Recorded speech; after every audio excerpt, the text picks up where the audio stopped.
if I were to ask myself what type of subgenre of horror scares me, well, I would probably have to say found footage horror. Like, that type of style of horror can actually creep me out, but it can also make you feel that sense of belief to believe that it takes place in real time. That also creeps me out too, when you think about it. Well, depending on how well they do it actually. Like, they can do it in a way that can get under your skin and give you chills, or it can just make you feel a bit disoriented. But nothing can top this subgenre from their most popular franchise to come out in the 21st century, the Paranormal Activity franchise. If I had to pick the right word for this franchise, I would probably say it can be effective. So let's go back a bit. Back when the first Paranormal Activity movie was made, it was made with a very low budget with only $15,000 to make, and after it was released, the film made more than they expected with almost $200 million. Like, speaking of making their money back, that's really impressive. So they made 6 sequels, which, let's just say that this franchise didn't really last that long. But since we are in the Halloween spirit again, today I'm going to watch and rank all of the Paranormal Activity movies to see what happened to this franchise that led these movies to end its reputation. Well, let's start with the first movie, the one that started it all back in 2009.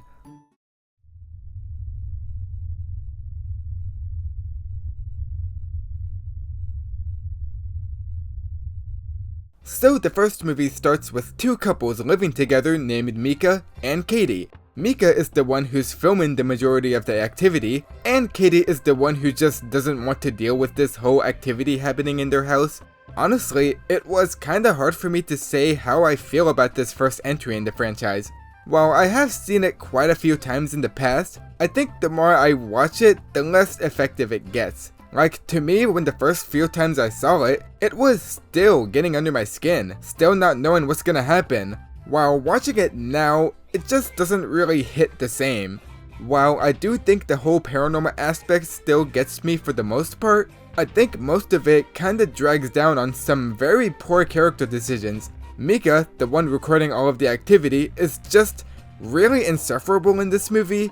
He was told multiple times by Katie to leave the activity alone, and he's just like, nah, I want to capture this stuff, because it's cool.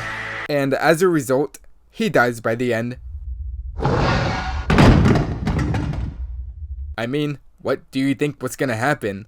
But really, I like how timeless this movie is. Especially with the budget they have, it just makes the movie more aesthetically scary in terms of its style. And yeah, as the first movie in the franchise, it's actually not that bad. It's a decent enough watch with some effective scares that keep you at the edge of your seat, especially with the night sequences. Yeah, I say these scenes are mostly the highlights for this movie. Well, same for all of the other movies, and they do tend to get repetitive to the point where it feels desensitizing. Well, except for one movie, but I'll get to that later. And also, I love that this movie doesn't even include end credits. It just ends with text, and that's it. No end credits, it just ends. And I just find that very unnerving. But yeah, I think it's a fun watch, but let's see how the sequel will turn out.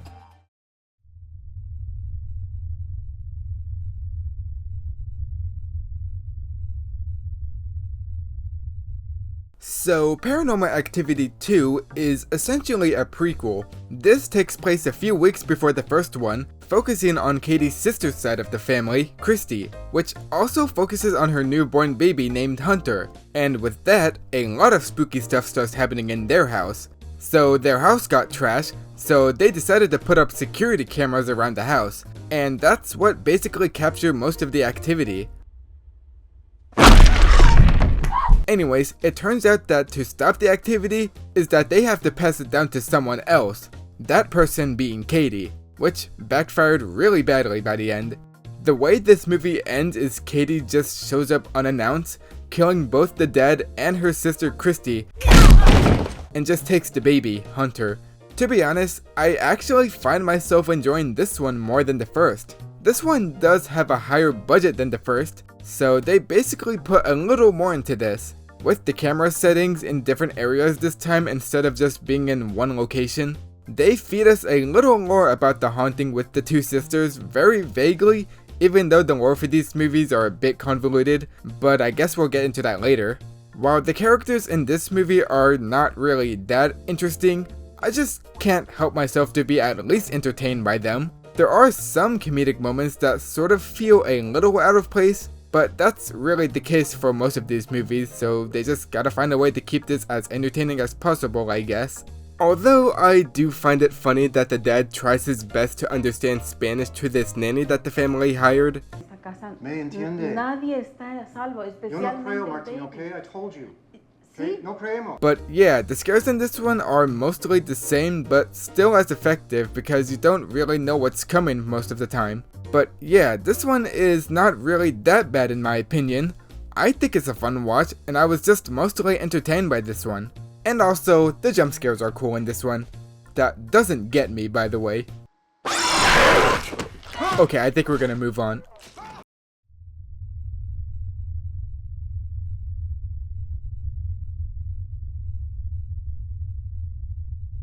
So Paranormal Activity 3 is also another prequel, for some reason.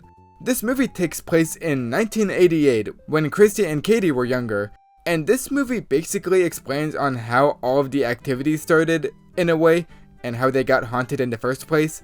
So Christy has been talking to a spiritual friend named Toby throughout the movie, and the dad captures all of these on tape to see what's been going on because he notices that there has been some strange activity going on in the house. So just like the past two movies, he sets up cameras around the house, and what do you know, creepy stuff starts going down. To sum it all up, the movie ends with the family going over to their grandma's house, and it turns out that the grandma was the one who was behind all of the activity in the first place. So she kills both of the daughter's parents and then takes both Christy and Katie upstairs. Honestly, I had fun with this one as well. Well, I guess the thing that bothers me about this movie, which I guess not a lot of people will notice, but it did bug me throughout the whole movie.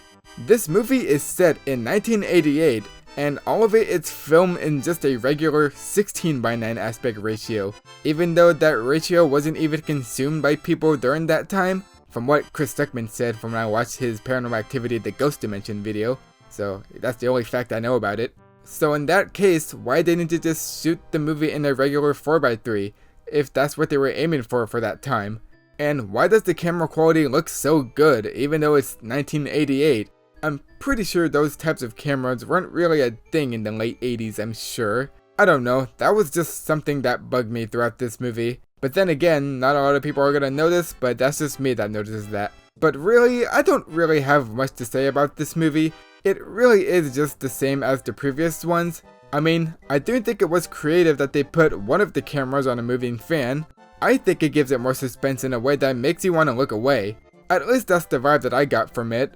Overall, it's a pretty average one. The jump scares are still somehow effective, which I will continue to keep saying with the rest of these movies because that's honestly the only saving aspect of these movies. Anyways, we're moving on to the next one.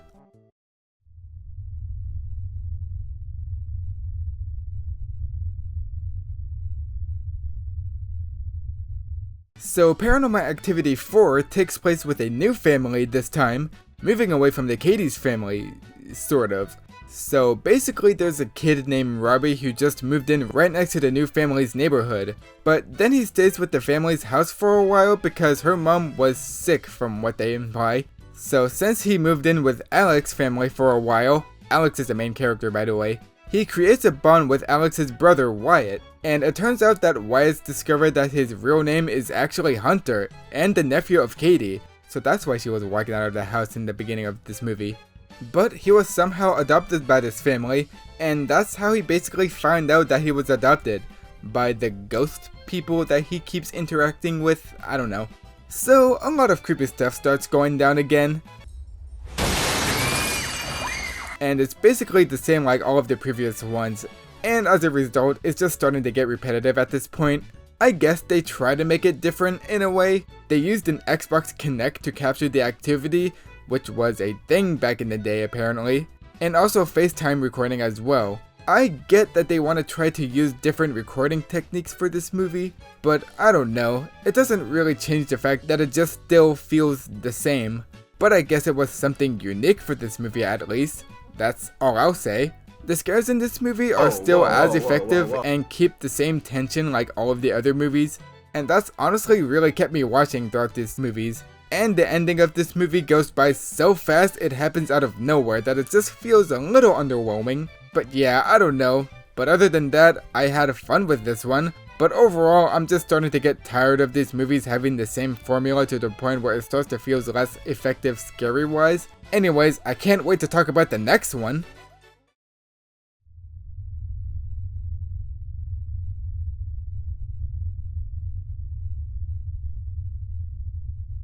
So, I liked Paranormal Activity, the marked ones. This movie takes place with a new family again, but this time in a Hispanic family household. Finally moving on to most of these families having these big ass houses in almost every movie. So this setting was a breath of fresh air for me.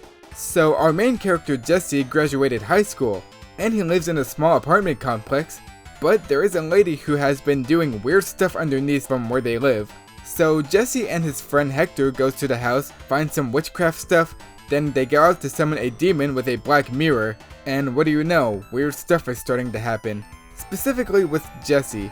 He gets these weird levitating powers at first, and both Jesse and his friend thinks it's awesome.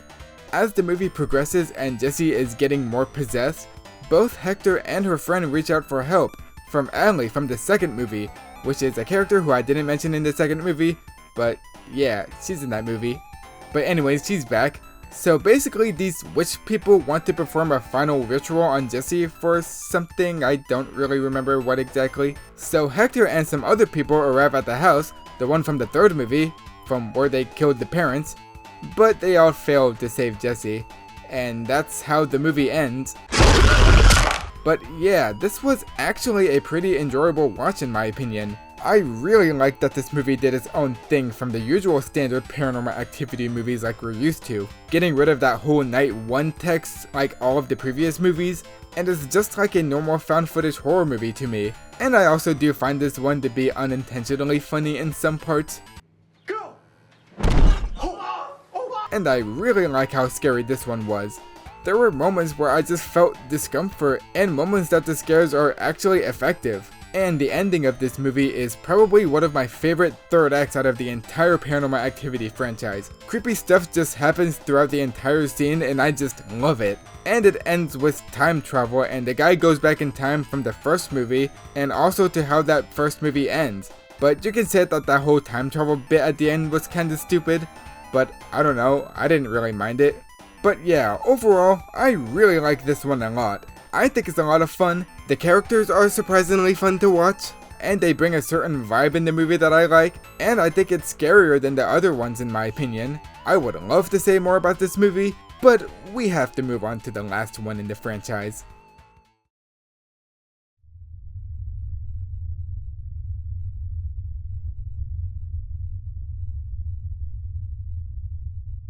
So, we made it to the last movie of the franchise, Paranormal Activity, The Ghost Dimension.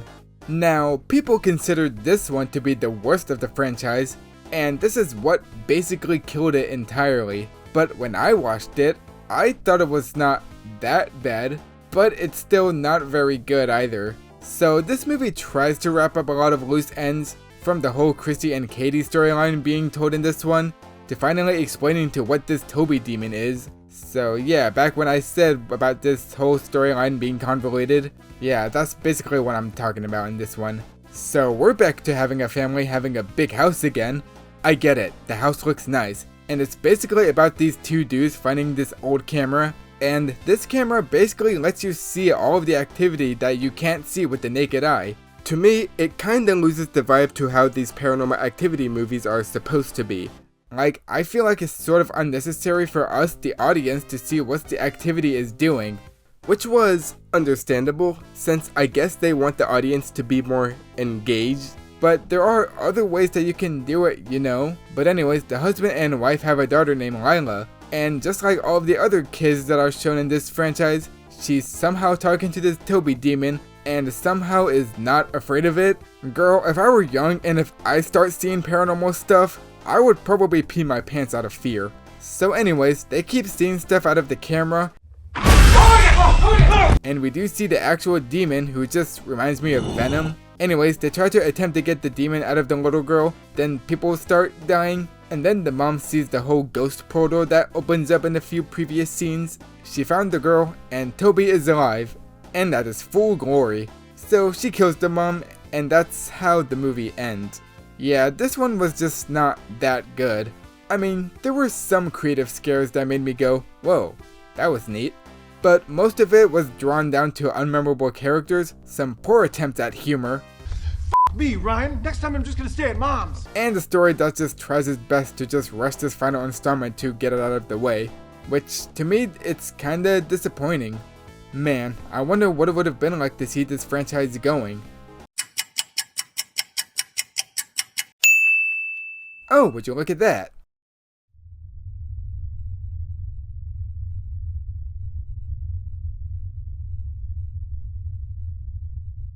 I bet some of you forgot about this latest entry in the franchise, which is understandable, because it went straight to streaming on Paramount Plus back in 2021, and not a lot of people were aware that this one was released.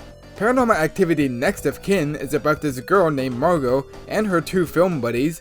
They all travel to a place where she finds her bloodline family, which they are Amish, to film a documentary, but also want to find the truth about what happened to her mom, because earlier on, Margot was abandoned as a baby and she wants to find answers about why she did that. Anyways, they all go to this farmhouse place, they all hang out with the family, and later on, they discover some strange stuff happening around the area. They found a church that was located by itself that they weren't allowed into, finding some weird cult stuff around the house that they were staying at, but it turns out that this family farm was not Amish after all, but a cult worshipping a demon.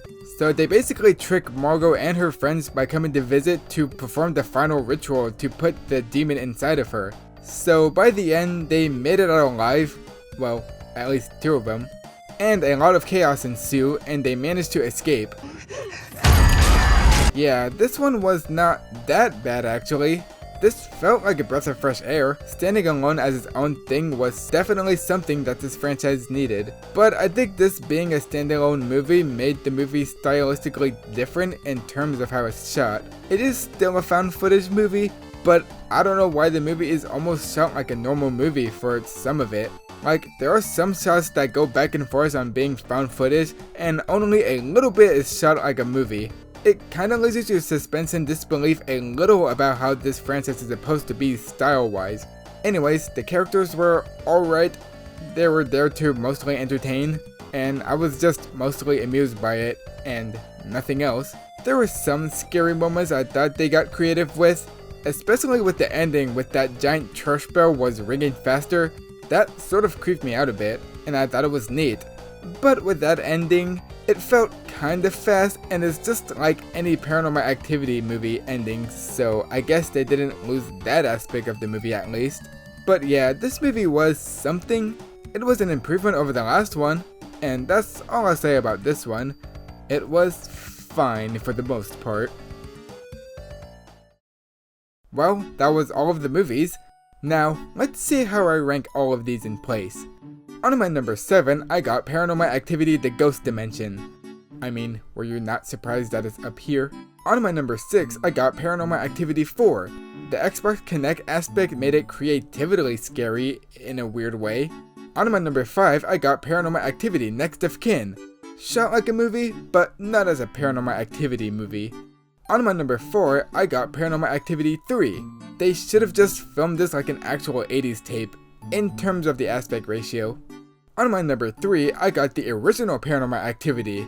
It was definitely something special for its time of release, but it's just not my favorite. On my number 2, I got Paranormal Activity 2. It has some scary tension in it that I just enjoy a lot.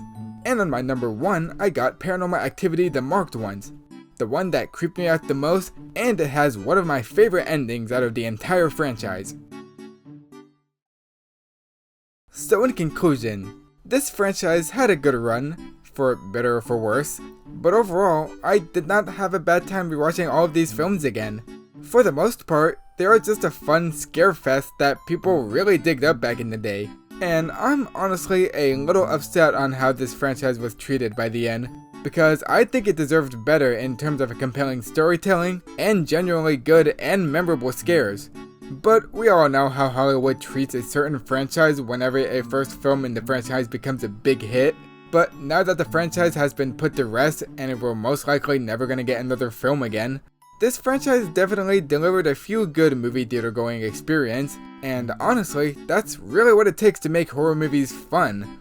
And I kinda wish we had a new movie, at least for this generation, so that way they can experience a fun horror movie experience like how we did back in the day.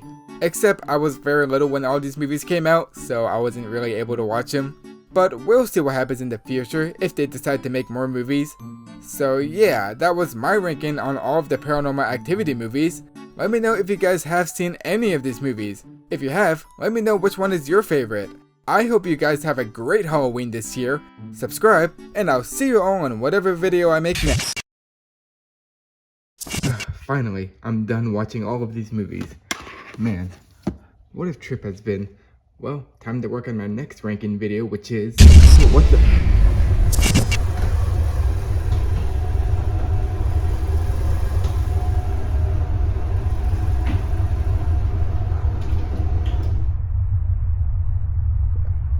Hello?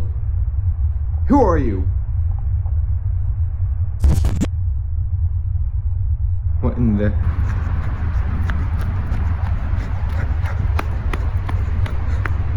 What the... Where did he go?